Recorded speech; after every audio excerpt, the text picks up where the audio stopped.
कलयुग के इस समय में हम सभी अपने जीवन में आने वाले विभिन्न उतार चढ़ावों का सामना करते हैं, लेकिन कभी कभी स्थिति इतनी गंभीर हो जाती है कि कोई समाधान नजर नहीं आता है।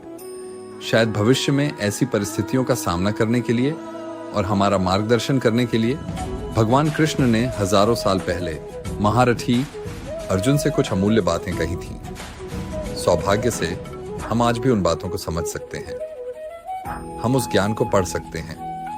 ज्ञान की वह शिक्षा आज भी गीता जैसे पवित्र ग्रंथ में संग्रहित है।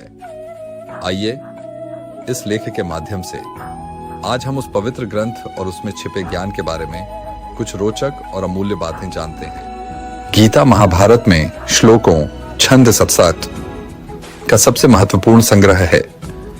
गीता श्री कृष्ण द्वारा अर्जुन को दी गई शिक्षाओं का एक संग्रह है, जिसमें भगवान कृष्ण अर्जुन को युद्ध और जीवन का अर्थ बताते हैं। दुनिया भर से हिंदू धर्म के अनुयायी सदियों से गीता और उसके महत्व के बारे में अपने पूर्वजों से सुनते आ रहे हैं।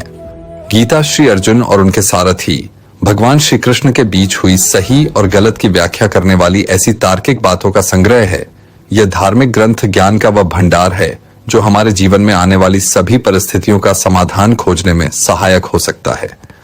गीता हमें सिखाती है कि मानसिक शांति और जीवन के बाद मोक्ष की प्राप्ति के लिए यह आवश्यक है कि हम अपनी इच्छाओं को नियंत्रण में रख सकें।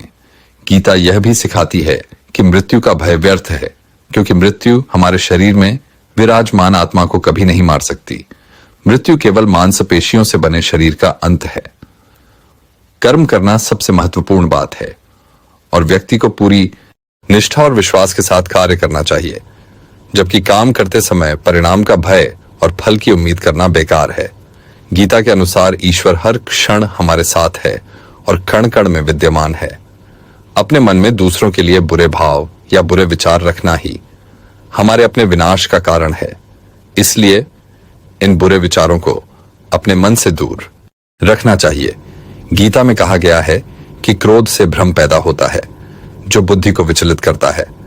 भ्रमित व्यक्ति अपने मार्ग से भटक जाता है, तब सारे तर्क नष्ट हो जाते हैं, जिससे मनुष्य का पतन हो जाता है।